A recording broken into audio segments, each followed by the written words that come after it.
back! Oh, they're gonna give it to him right in the head! All right, let him have it.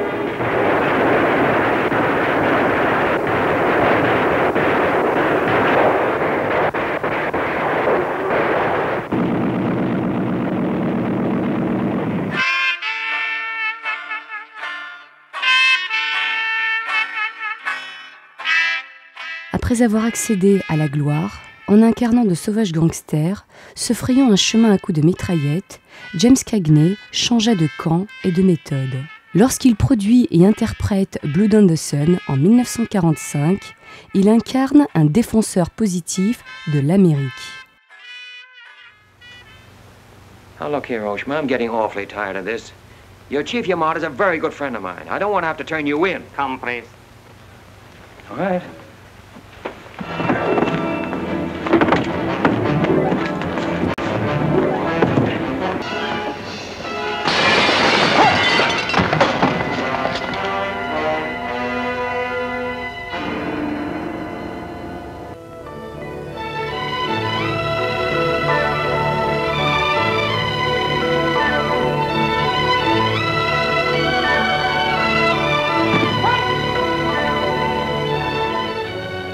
Il impose également, pour la première fois à Hollywood, les arts martiaux asiatiques face à la puissance des armes à feu.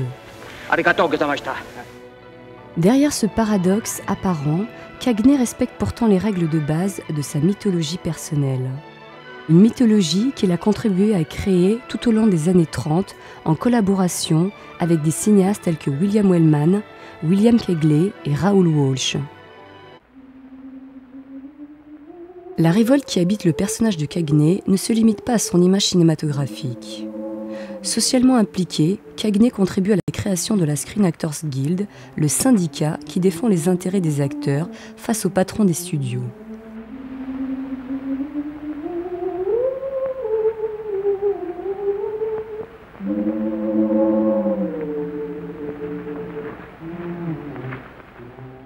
Lorsque de grandes grèves secouent les plantations de coton de la vallée de San Joaquim, Cagney soutient financièrement les misérables familles d'ouvriers agricoles.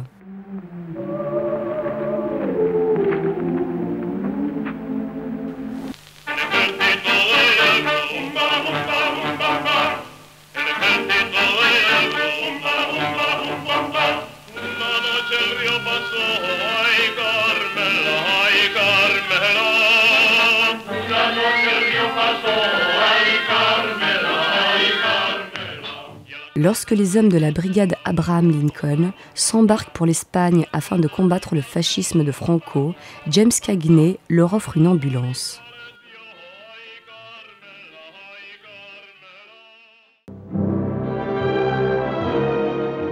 En 1940, Cagney joue à la radio une adaptation du roman antimilitariste de Dalton Trumbo, Johnny Got His Gun. Are you or have you ever been a member of the Communist Party? I believe I have the right to be confronted with any evidence which supports this question. I should like to see what you have. Trumbo fera partie des 10 d'Hollywood condamnés en 1947 à 1 an de prison par la Commission des activités anti-américaines. En 1941, Cagney est assigné à comparaître devant cette commission. N'ayant jamais été lié au Parti communiste, il sera finalement blanchi en même temps qu'Humphrey Bogart et le scénariste Philip Dunne. Cagney revendique une liberté de choix qui se heurte régulièrement à la forte personnalité de Jack Warner. Le patron du studio souhaite enfermer l'acteur dans des stéréotypes jugés rentables. Afin de contrôler sa carrière à sa guise, Cagney se lance dans l'aventure de la production indépendante en créant sa propre compagnie dont il confie la direction à son frère William. You're very clever, Mr. Cannon, but there's one flaw in your cleverness. It is as easy to kill you with these as with that. In fact, I prefer it that way. Japanese fashion.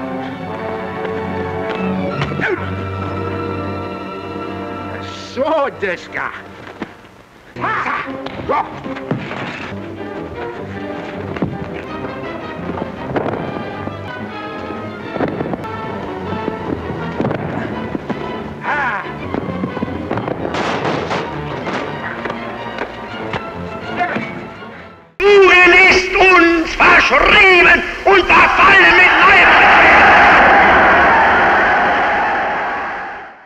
Depuis la fin des années 30, Hollywood produit des films de propagande destinés à alerter le public américain sur le danger du nazisme. C'est au travers de films d'espionnage que passe ce message de propagande. Alors que la menace japonaise se précise en Asie, John Huston réalise à l'automne 1941 le film d'espionnage Griffes jaunes, réactivant les vieux clichés racistes liés au péril jaune et à la soi-disant fourberie orientale. Evil little men from Japan, conniving, plotting, scheming, embarked on a diabolical mission of destruction. So come along across the Pacific on a desperate and dangerous journey, which will leave you breathless and amazed.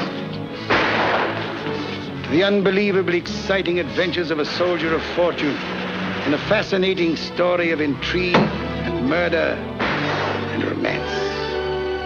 You'll meet a rare American beauty caught in an astounding web of Oriental treachery.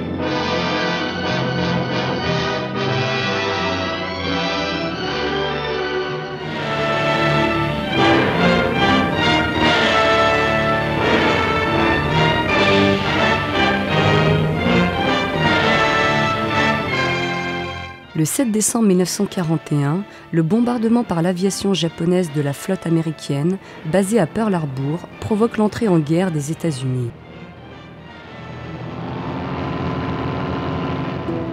December 7th, 1941, a date which will live in infamy. Depuis 1937, l'Empire du Soleil Levant s'est lancé dans la conquête de l'Asie. C'est la découverte de ce plan de conquête que va raconter en 1945 la deuxième production de William Cagney, Blood on the Sun. Avec ce scénario, nous allons faire de la dynamite. C'est par ces mots que William Cagney démarre la production de Blood on the Sun. Pour mettre en image la lutte de l'intrépide reporter Nick Handon contre les hommes de la Kempeitai, la redoutable police secrète japonaise, les frères Cagney font appel à Frank Lloyd. En 1935, sans se préoccuper de son statut de star, Cagney avait travaillé comme figurant sur le plus célèbre film de Lloyd, Les Mutinés du Bounty, qui reçut l'Oscar de la meilleure production de l'année 1935.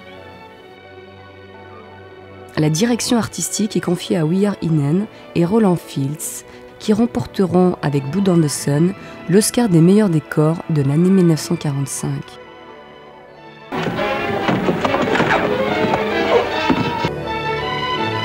Pour vaincre l'adversaire, il faut connaître sa façon de se battre.